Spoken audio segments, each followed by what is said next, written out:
apa ni technical problem yang kita ada pagi ni. Okay, so we're going to start our lecture.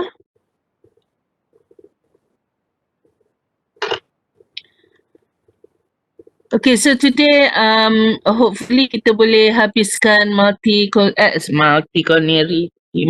linear regression.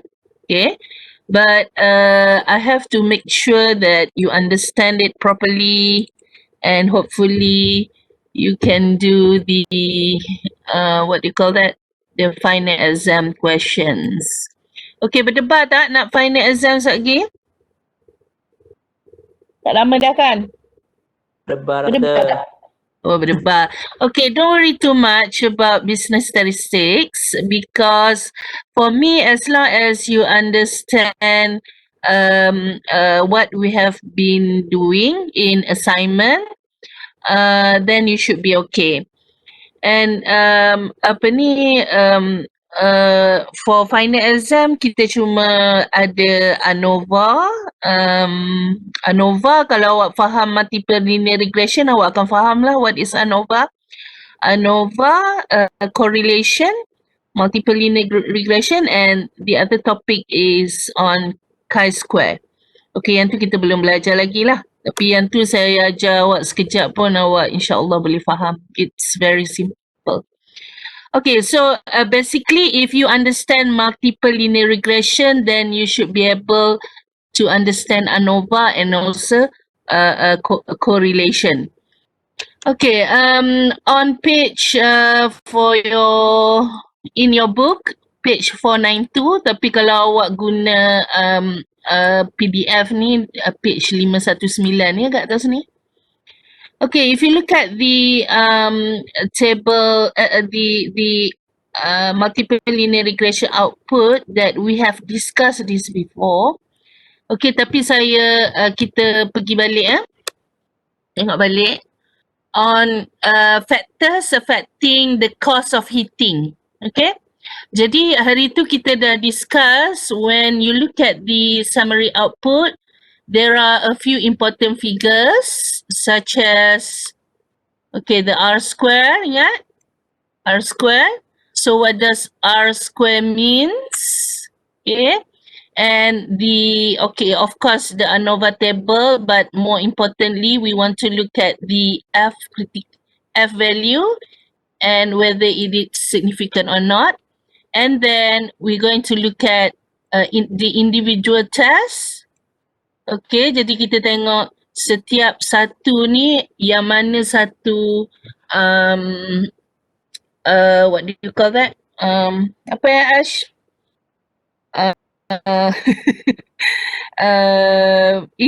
Yang mana satu variable yang apa orang panggil significant. Okay, significant variable that is affecting cost. So in this case, bila kita tengok R squared, 80.4%, nampak 80.4%.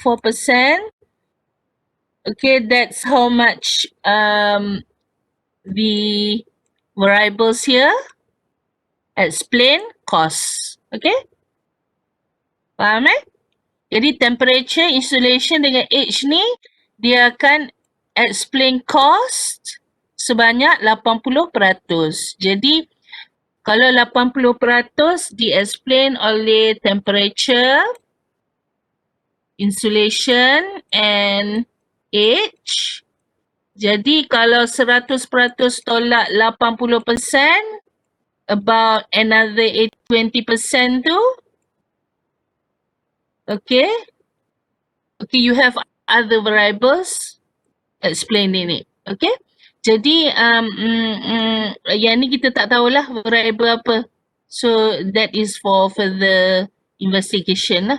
But for these three, okay, they can explain about 80% on cost. Okay? Boleh faham situ? Boleh doktor. Okay, jadi maknanya kalau awak dah patut rasa bangga sebab 3 yang awak pilih ni, okay, dia explain 80% of cost. Okay, jadi factors affecting cost explained by these three. Okay, and if you look at the F value here, okay, F value here, okay, yang ni lah yang orang panggil sebagai global test. Okay, global test. Okay, apa maksud global test? Maksudnya adalah you want to test whether the betas are 0 or not. All the betas here, all the betas. Ataupun dalam erti kata lain adalah kita nak tengok how fit is the model. Okay, how fit is the model. Jadi kalau dia reject dekat sini, kalau dia reject pula. Kalau dia tak signifikan, okay, tak signifikan tu maksudnya mungkin dia lebih daripada 5% lah. Okay, ataupun lebih daripada 10% ke. Okay, kalau tak signifikan maknanya model ni, it's not a good model. Okay. Jadi in this case, since the value is significant, look at the value here. This is less than 1% in fact. So you know that the global test indicate that the model is a fit model. Okay. Jadi maksudnya adalah awak tengah describe sesuatu yang baik. Okay. This is number one. Okay, number one, number two, and number three is the individual test. Jadi yang ni kita nak test betul tak beta ni tak sama dengan kosong. Betul tak? Betul tak? And when you look at the significance value here, you realize that for the p-value x1, x2, dia significant because it is less than 5%. But for H, nampak tak ni? H ni dia lebih daripada 5% kan? Even lebih daripada 10%. Okay, jadi mesti ingat alpha kita tengok dekat 1%, 5% dengan 10%. Jadi yang lain-lain ni, yang ni dua ni very strong. Yang ni moderate, but this one, okay, it's not rejected. Jadi awak tahu sebenarnya H ni awak boleh buang je. Okay. You know it's considered to be eliminated from the model. Jadi mungkin awak boleh run semula tengok untuk temperature dan insulation saja. Okay. So 3 things to consider: R squared, global test and individual test. Alright. Okay, jadi bila awak dah faham, kalau awak dah faham jadual ni, orang bagilah jadual ni dalam apa-apa figure pun insyaAllah awak boleh interpret. Okay, for example. Okay, next. Cuba tengok sini.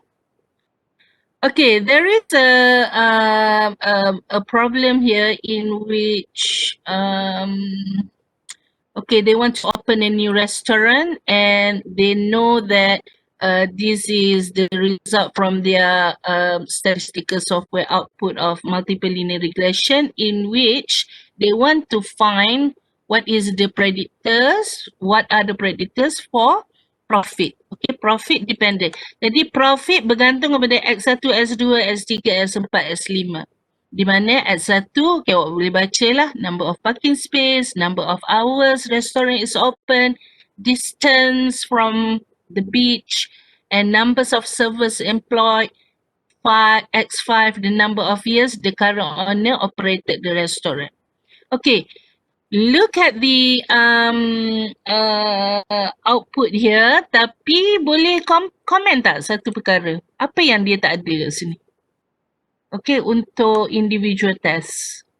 Okay, awak ada X1, X2 sampai X5, coefficient value dia, standard error dia, T dia, tapi awak tak ada p-value. Kalau ada p-value mudah.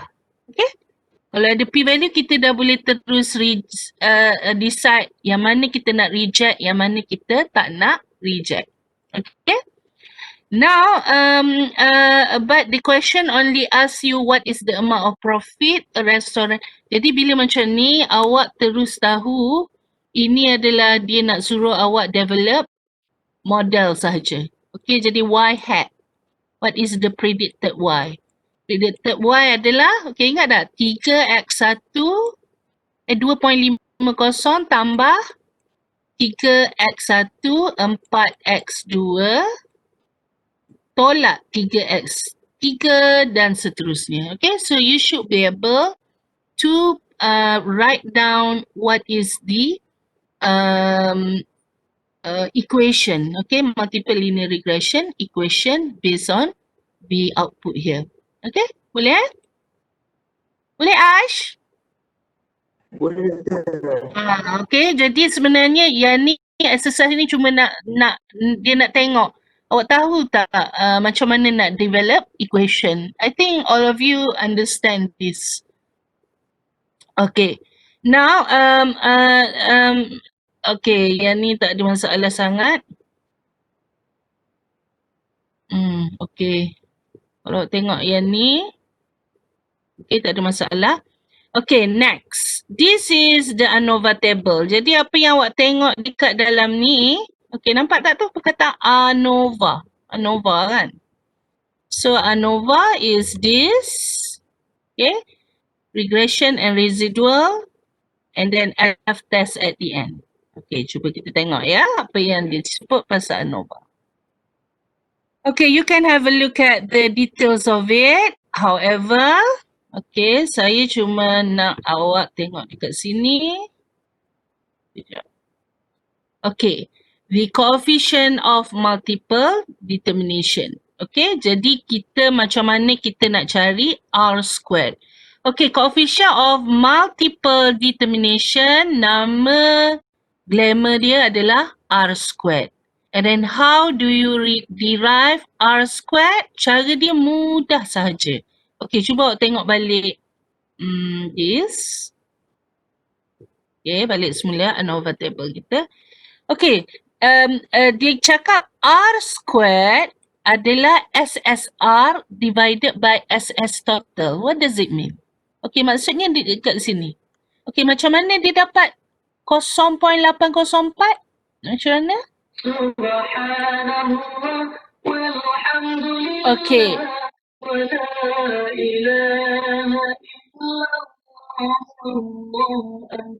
Okay, caranya adalah awak ambil SSR ni, awak bahagi dengan SS total.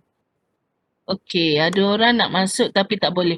Okay, boleh tak awak cuba bahagikan? Saya nak tengok dapat jawapan apa. Okay, sekejap ya. Unlock.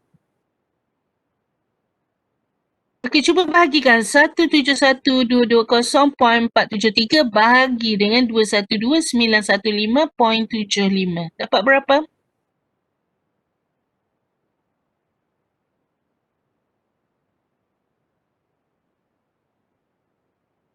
Dapat apa?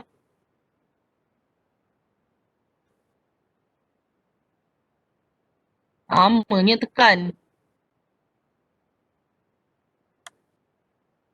0.8042. Okay, nampak tak ni? Very good. Very good. Okay. Jadi 0.8042. So that is how you derive your R squared. Okay, very good. Okay, ingat SSR divided by SS total. It is as simple as that. Okay, macam mana dia derive F?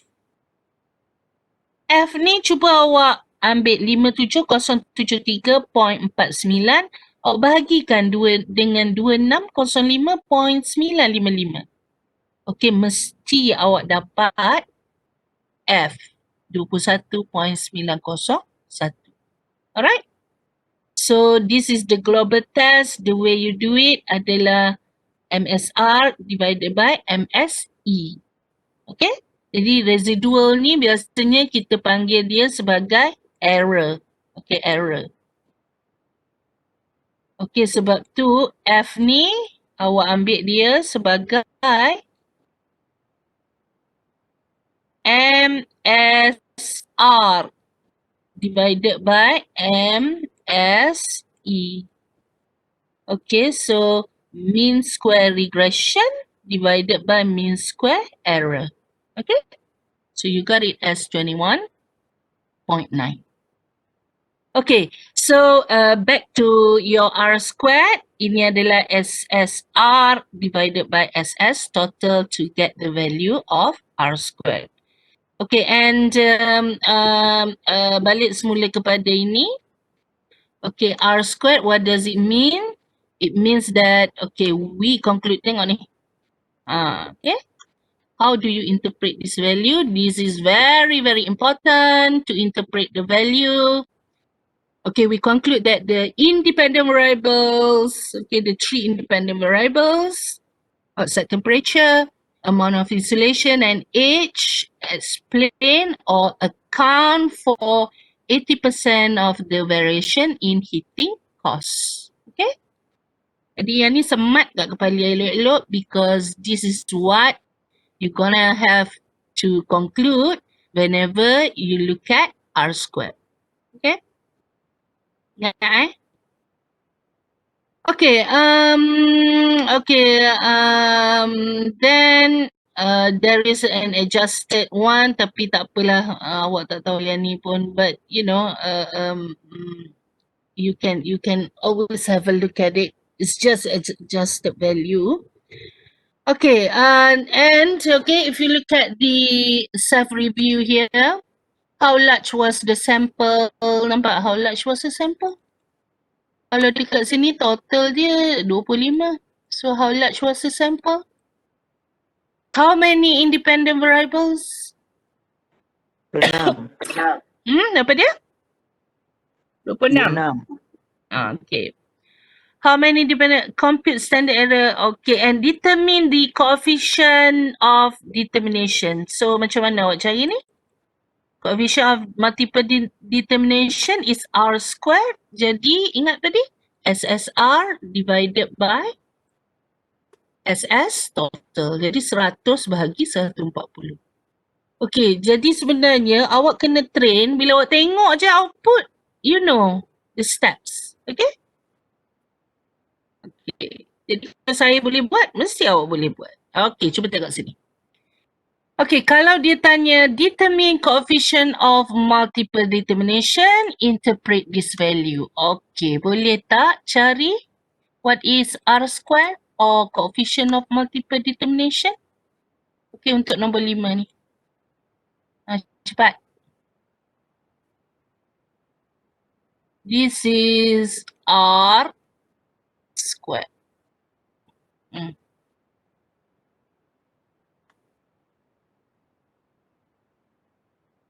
Correct. Okay, macam mana Ammar dapat? Afifah, okay, very good. Awak ambil ini, awak bagi dengan 661. Okay, you got it as R squared sebagai 0.118. Okay, boleh tukar pada percentage tak? 11.8% kan? Okay, awak gembira tak kalau markah awak 11%? Ya, Ma, do you like it? Okay, jadi biasanya bila kita R square kita ni rendah macam ni, maksudnya awak punya apa ni? Awak kena cari variable lain lah untuk explain your Y. Okay, because the value is so low and the model mungkinlah apa ni tidak berapa bagus. Okay, only explain 11%. Come on man. Okay, kalau 100% solat 11% ni, awak dapat berapa persen je? Awak dapat, I mean you have another like how many more percent? 80 what? 88% lagi explained by other variables. Sedih tak? Okay, so probably you should look up other variables to explain your Y. Okay, what about this one? Can you find the coefficient of multiple determination? Okay, do it again. R squared for this table.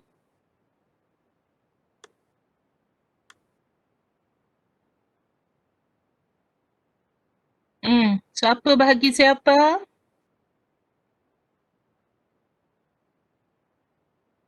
Okay, nama-nama yang selalu appear ni. Okay, Nana cakap 0.584. Ada orang nak support? Okay, 5836. Anis. Alright. So, you should do it by, okay, dividing 3710 divided by 6357 to get 0. Berapa tadi? 836 Okay, ya. 58. 58 ke 8? Okay, 5836. Okay, so about 58%. Okay, okay, good. Okay, so settle with that. Boleh faham kan? Okay, and next is the global test. Okay, very good. Very good. Okay, now the global test. Awak dah buat kan? Soalan global test. Okay, so what does it actually test? So you want to test, okay, whether H0, H1. Okay, macam ni ya, pelajar-pelajar sekalian, whenever you are asked to do global test or individual test, you must remember what is the first step. Sebab biasanya orang selalu lupa first step ni. Okay, yang ni 2 markah tahu tak? Kalau awak tak tulis ni, sajalah awak. Sedih je 2 markah. Kalau awak dapat 98 sebab tak tulis ni, tak dapatlah 100. Okay? So, whenever you do the global test, you need to put what is H0 and H1. Okay, H0, beta 1 is beta 2 is beta 3 is 0. Jadi apa maksudnya? Maksudnya adalah awak nak test sama ada, oh no, tak jumpa pula. Okay. Sama ada ni beta 1 kan? Ni beta 0, ni beta 1, ni beta 2, ni beta 3. Okay? So you want to test everyone is 0 and alternately not all betas are 0. So this is called the global test. Okay? Jadi awak nak test benda ni, inilah dipanggil global test. And then how you do it? You use F. Okay? Jadi awak ambil lah MSR bagi dengan MSE macam kita buat tadi dan dapatlah nilai dia 21.9. Tapi kalau dalam peperiksaan contohnya, dia dah bagi ni kan. Kadang-kadang dia dah bagi F apa, F critical apa, P value apa. Jadi awak just tengok je lah. Okay, dan tulis semula kat sini.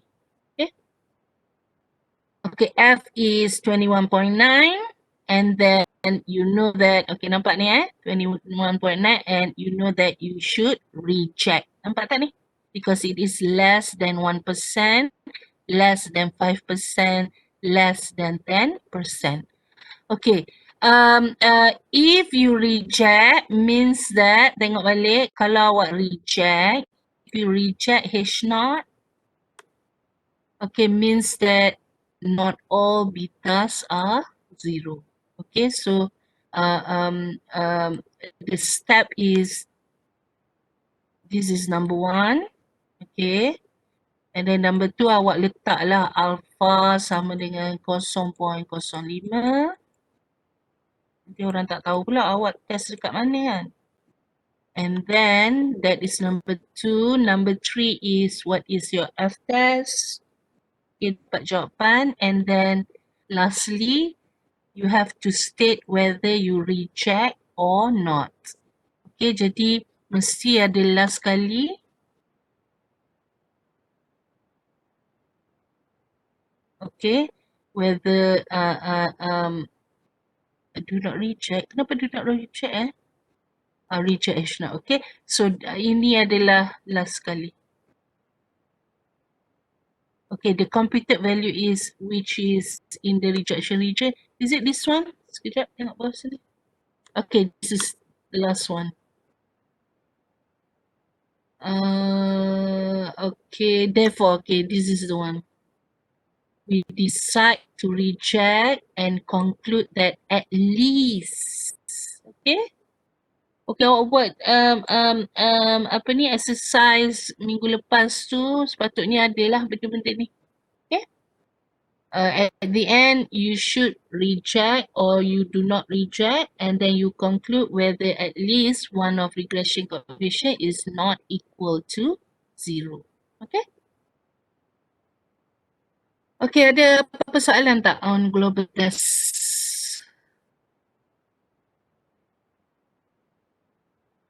Ada, bagus betul awak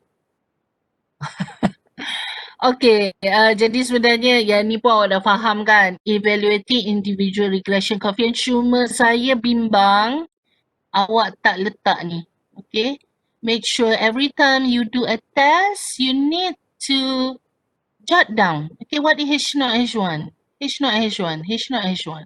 Okay, dan kita pun dah tahu kan result dia daripada table dekat atas tu. Okay, this is the table. But you need to put H0, H1, beta 1 is 0. H1, beta 1 is not 0. Okay. Jadi dan t-test dia negative 7.337 with p value 0.000. So you reject H0 means that beta 1 is not 0. Okay. Okay, so much about. Jadi awak tengoklah macam mana dia buat kat sini dan macam mana it derives to the conclusion. And next, okay, tengok self-review here. Okay, it says perform a global test. Jadi perform a global test, ingat tak macam mana awak nak start? Okay, mesti ada H0, H1 dulu. Okay, H0, H1. Global test ya. H0, H1. H0 adalah beta 1 sama dengan beta 2 sama dengan beta 3 sama dengan beta 4 sama dengan beta 5. Okey, sampai kelas sama dengan beta 5 sama dengan 0. Okay. So, we want to test whether betas for each predictor is 0 or H1 adalah not all betas is 0. Okay, jadi check balik ni. Okay, itu dah 2 markah. Next, you want to use alpha 0.05. Betul? Okay, ni pun ada markah ni. Okay, and then you want to perform test statistic. Okay, test statistic F equal to MSR divided by MSE.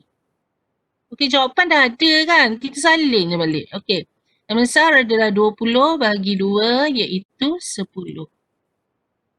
Okay, and p-value tulis. P-value 0.000 means that this is very much less than 1%. So, reject H0. Cantik tak tulisan saya? Okay, very nice handwriting. Everyone should follow. Okay, reject H0 means that you reject this. So, not all, we conclude that at least one of betas is not 0. Okay, so it is as simple as that. Dan dapatlah 10 markah kat situ. 10 lebih. Okay, and do an individual test. Okay, jadi buat cara macam tadi.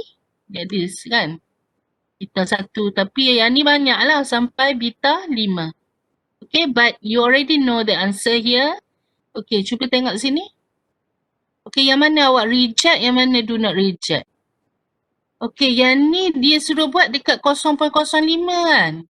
Okay, cari siapa dia yang less than 0.05.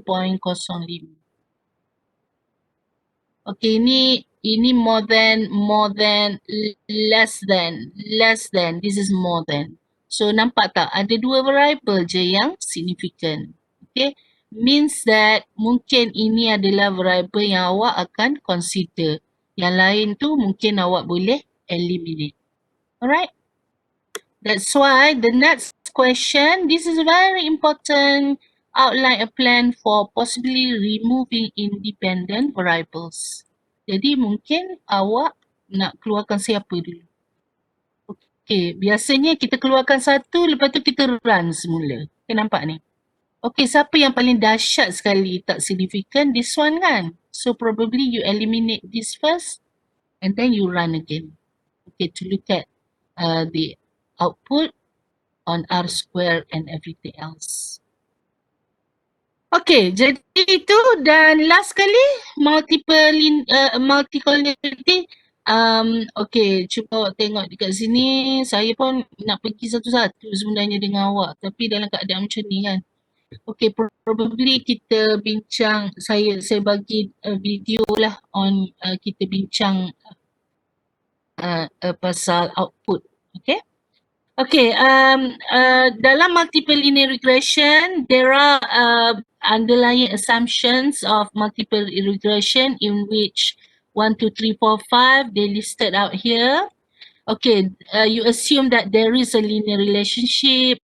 The variation is same for both large and small values of y. Yang ni kalau awak akan jumpa satu perkataan yang sangat pelik nanti, iaitu homoscedasticity. And then residual follow normal probability distribution. And okay, this is one of the most important part. Independent variables should not be correlated. Otherwise, you're going to have a problem of multicollinearity. And then number 5, residuals are independent. Ini adalah assumptions dan sebenarnya setiap kali awak buat ni awak kena check lah whether your model met the assumptions. Tapi benda ni makan masa sikit. Kalau ada software mudah lah. However, saya nak tekankan untuk multicollinearity. Okay, yang lain-lain tu awak boleh baca. Okay, have a look at multicollinearity. Look at this. Multicollinearity exists when independent variables are correlated. Okay, what does it mean? Okay, nanti kita tengok example dan kita faham. Okay, and it can be tested with something called VIF or variance inflation factor. Okay, jadi cuba tengok apa yang berlaku kat sini. Okay, nampak tak ni? Okay, if you look at the cost and temperature insulation H2, okay, ini adalah correlation table. Okay, nampak? Cost dengan temperature correlate very highly, yang ni lowly, and this one mild. Okay, however, cuba tengok temperature and H. Okay, there's a little bit of correlation, correlation as well, but very mild. Jadi kalau very mild tu tak kisahlah. Tak payahlah. Okay, very low. Okay, low. So, kalau lebih daripada 70%, then we say it is high and there might be a problem of multicollinearity. Okay, awak boleh tengok macam mana diguna VIF. Saya just pergi kepada soalan ni. Okay. Sekejap Cuba tengok soalan. Dah. Sabar sikit lagi, lepas tu kita dah habis dah kelas Okay, tak nak lama-lama. Okay, this one. Okay, have a look at question number 18 in your chapter exercise. Okay, it says here the sale of automobiles. Okay. Sale, okay, depends on number of retail outlets, number of registered automobiles, personal income, average age of the cars, and number of supervisor. X1, X2, X3, X4, X5. Okay. Dia macam ni. Kadang-kadang number of retail outlets ni ada tak bergantung kepada yang lain. Okay, itu je.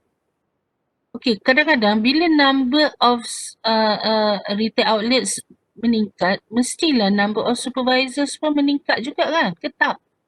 Ataupun okay, so bila kita tengok macam ni memanglah kita tak boleh bagi gambaran yang tepat.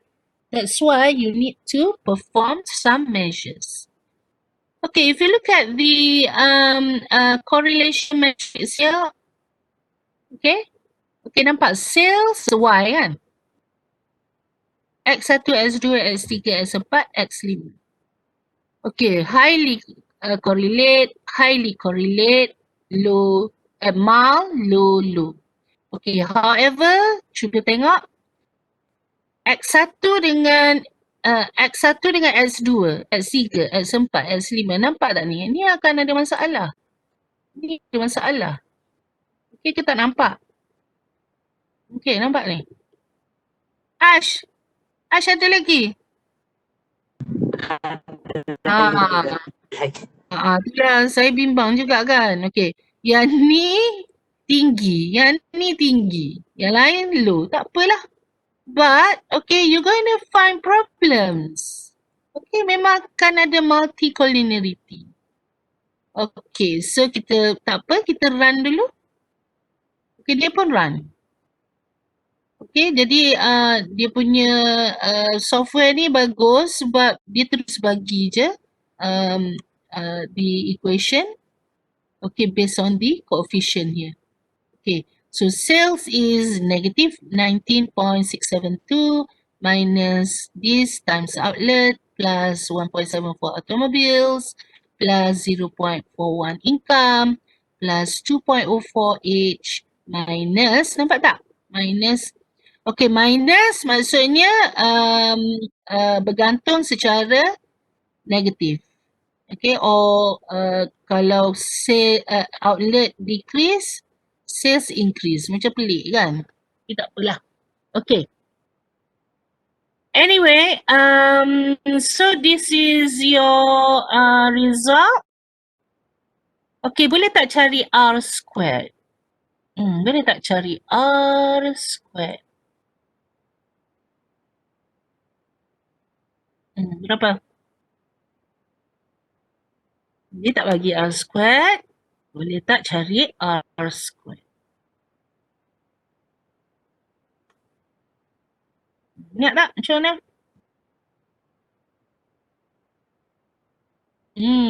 Okay, very good. Awak dapat 0.994. Jadi kalau dalam peperiksaan awak dapat 99.4%. Gembira tak?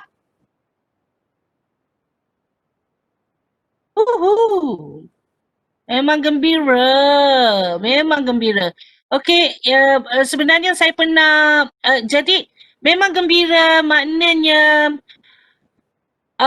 kalau awak tengok 99.4% ni maksud ini memberi maksud 5 orang sahabat ni boleh explain sales almost perfectly. Okay, jadi ini yang berlaku bila ada satu masa tu saya pergi tengok student master dia buat kajian dia dan dia perform multiple linear regression dan dia bagi tahu saya yang dia punya R square 99%, jadi dia sangat gembira sebab variable yang dijumpa tu boleh explain boleh bagi prediction yang bagus lah sebab dia telah explain 99% of total variation. Okay, can you believe that? And then saya pun tanya dia, awak pernah jumpa perkataan multicollinearity tak? Dia pun senyap. Okay, sebenarnya bila kita ada value yang tinggi macam ni, terus je dekat otak awak ada tanda seru. Okay, you know why? Because usually high R squared is caused by multicollinearity. Okay, you know why? Because, nampak tak ni? Dia macam, okay, kalau yang, okay, kita tengok dekat correlation ni ya.